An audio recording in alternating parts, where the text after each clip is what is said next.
Good morning, children. Let us continue with the chapter on viscosity.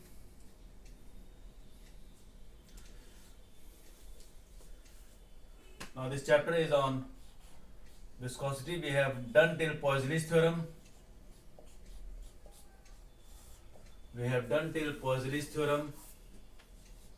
Now, we will continue with another topic of this chapter, which is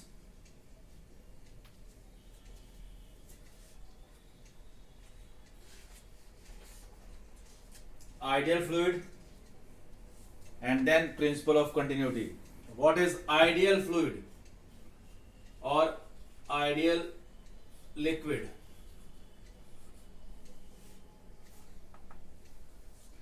Ideal fluid or liquid is the fluid which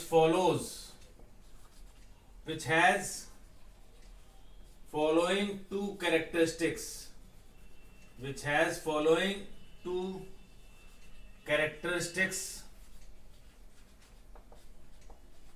are known as ideal fluid or ideal liquid.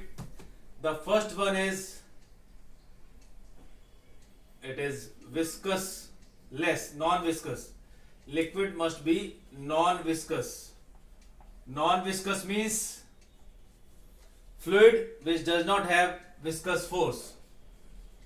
Fluid which does not have viscous force. Viscous force means opposing force between different layers of flowing fluid. Then there is, after non-viscous fluid, this is the first characteristic, and second one is it should be non-compressible. Fluid must be non-compressible. Non-compressible means it does not get compressed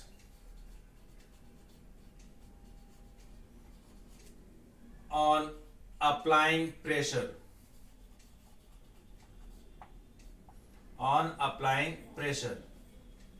So these are the two characteristics for ideal fluid. You all know that ideal fluid could not be possible because there is always compression on application of pressure, and there is always a force of resistance or friction whenever two objects move.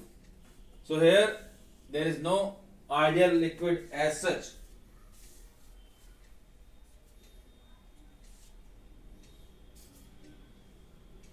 Most of the fluids can be considered incompressible for our purposes, but there is no such ideal fluid. Now next is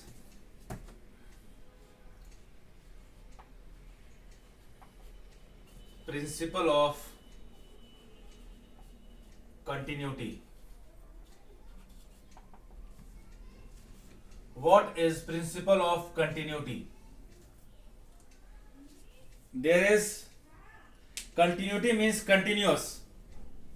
Principle of continuity means whenever liquid flows, its flow remains continuous. That is, whenever the area of pipe decreases, its velocity increases, and whenever area increases, velocity decreases. So in terms of rate of flow of liquid, volume flowing per second remains constant. So according to statement of principle of continuity, when an ideal liquid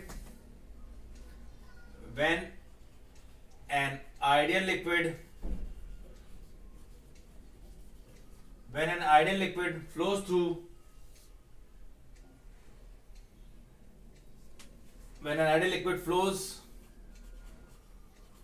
in a streamlined tube or streamlined pipe, when an ideal liquid flows in streamline flow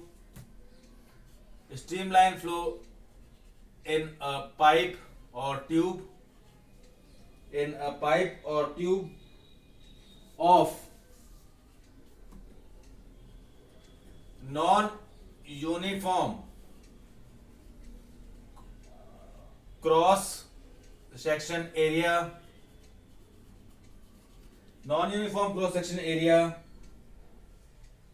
then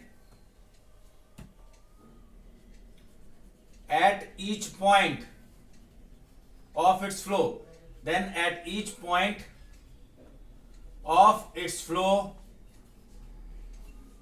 product of area and velocity remains constant. Product of area and velocity remains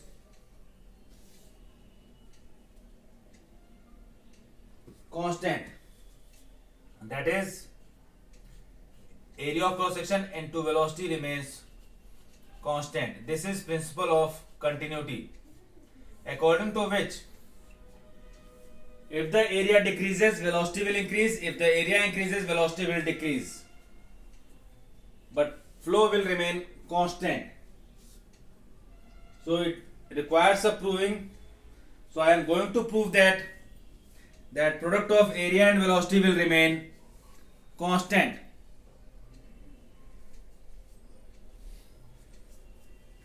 So here there is a proof.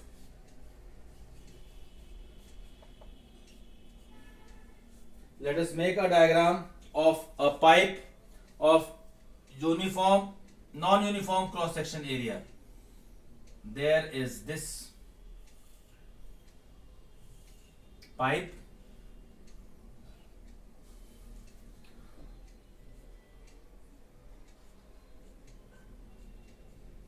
flow is there. Here area is A1, here area is A2. This is X end and this is Y end. There is entering point, this is exit point. Here velocity is V2 and here velocity is V1. We need to prove that the density of liquid is rho. The density of liquid I am considering is density of liquid is rho. So velocity at the entrance is V1, velocity at the exit is V2, area at entrance is A1 and area at exit is A2. You all can see that A1 is greater than A2 and V1 is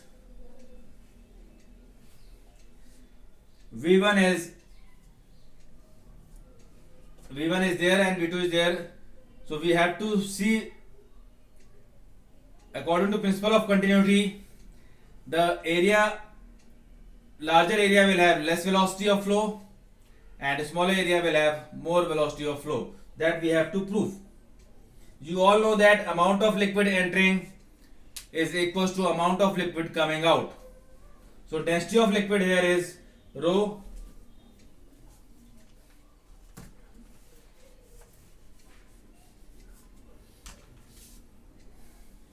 So density of liquid is rho. So let us prove that at and X, that is entrance, enter point, at enter point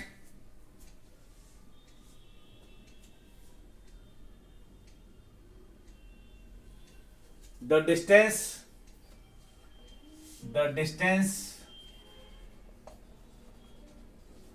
covered by liquid or fluid in 1 second. Distance covered by liquid or fluid in 1 second when it is moving with velocity V1 is V1 through area of cross section A, through area of cross section A,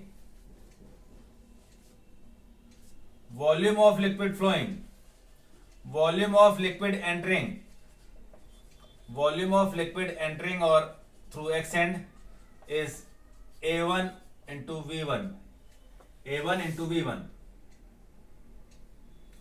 So the mass of liquid entering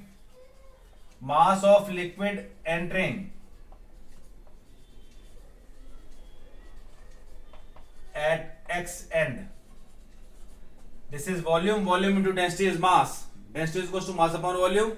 So amount of liquid or mass of liquid entering at X end is volume into density of liquid. I have told you A1 V1 rho. This is equation number 1. This is your equation number 1. Now at Y end, similarly amount of liquid coming out